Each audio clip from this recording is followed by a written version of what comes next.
ये कहा जाता है कि कन्यादान सबसे बड़ा दान होता है और जिन माता पिता ने अपनी कन्या दान कर दी, क्या फिर भी कुछ दान करने को रह जाता है? लेकिन फिर भी हमारे समाज में कुछ ऐसी कुप्रथाएं हैं जो बरसों से चली आ रही हैं और उनमें से ही एक है दहेज यानी डौरी। और दहेज से जुड़े मामलों में जो मृत्यु हो जाती हैं उन्हें हम डौरी डेथ कहते हैं। डौरी डेथ मेंशन है under section 304B of Indian penal code 1860। Hello everyone, मेरा नाम उर्वशी त्यागी है और आज हम डिस्कस कर रहे हैं reforms related to dowry death. लेकिन सबसे बड़ा सवाल ये उठता है कि हमें रिफॉर्म्स की ज़रूरत क्यों है? तो हमें रिफॉर्म्स की ज़रूरत इसलिए है क्योंकि अब हम देख सकते हैं कि ना कि केवल रूरल एरिया में बल्कि कितने सारे इंस्टेंसेस, कितने सारे केसेस डौरी डेथ के हो रहे हैं इनफैक्ट अर्बन एरिया में। तो ये जो एविल प्रैक्टिस है और इससे जुड़ी जो डेथ्स हो रही हैं वो अब लिमिटेड नहीं रह गई हैं सिर्फ रूरल एरिया में, वो बढ़ती जा रही हैं और हमें आज के आज इसे रोकने की ज़रूरत है। सबसे पहले अगर हम रिफॉर्म्स की बात करें तो हम डिस्कस करेंगे 1872 में ऐड होने वाले 113B section of Indian evidence act 1872 की, जिसके तहत एक प्रिजम्पशन ऐड हुई कि अगर कोई भी डेथ होती हैं अंडर 304B यानी डौरी डेथ, तो वहाँ पर ये प्रिज्यूम किया जाएगा कि वो या तो हस्बैंड या रिलेटिव ऑफ हस्बैंड की वजह से डौरी डेथ हुई हैं। इसी के साथ साथ हम देख सकते हैं कि 1961 में हमारी सरकार ने हमें दिया डौरी प्रोहिबिशन एक्ट।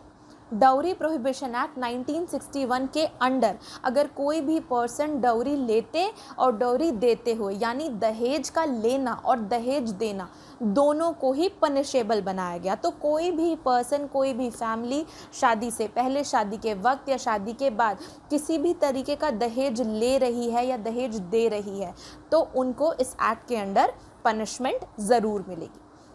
इसी के साथ साथ एक बहुत ही बड़ा रिफॉर्म जो आया है हाल फिलहाल में, जो कि कोर्ट के थ्रू आया है, एपेक्स कोर्ट के थ्रू आया है, वो ये है कि अगर हम 304B की लैंग्वेज को समझें तो वहाँ पर लिखा होता था कि if soon before her death it is prove that she is subjected to cruelty with relation to the demand of dowry by husband and relative to husband। तो ये जो soon before था, इसको जब इंटरप्रेट कोर्ट्स करती थी तो इसको इंटरप्रेट करती थी इमिडिएटली बिफोर के सेंस में, यानी टाइम के रेफरेंस में।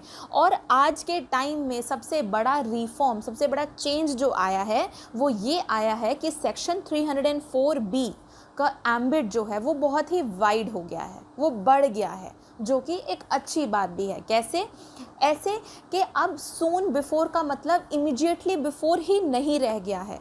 सून बिफोर को इंटरप्रेट किया गया है इस सेंस में कि there should be a relation और nexus between the cruelty to which the women is subjected and the death. तो क्रूअलिटी और डेथ के बीच में एक रिलेशन को दिखाना, इसको इस सेंस में इंटरप्रेट किया गया है सून बिफोर की अगर हम बात करें।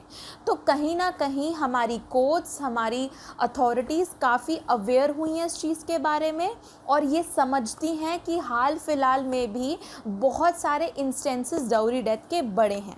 अगर हम पेंडेमिक की बात करें तो जब से पेंडेमिक हुआ है कोविड-19 अगर हम 2020 के मार्च से भी देखें तो कितने सारे केसेस लॉकडाउन में भी आए हैं, क्रूअलिटी के भी और डौरी डेथ के भी।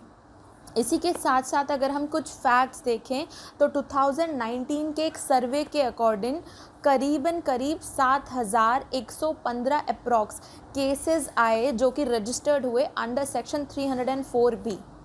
हमें ज़रूरत है ये समझने की कि डौरी लेना और डौरी देना दोनों ही गलत है और अगर किन्हीं माता पिता ने अपनी पुत्री का दान किया है तो उससे बड़ा शायद ही कोई दान हो। हमें समाज में एक बदलाव लाने की ज़रूरत है। आप डौरी डेथ से क्या समझते हैं और आपके ओपिनियंस इसको लेकर क्या हैं? आप हमें अपनी राय कमेंट बॉक्स में भी बता सकते हैं। I hope you like this video. Thank you.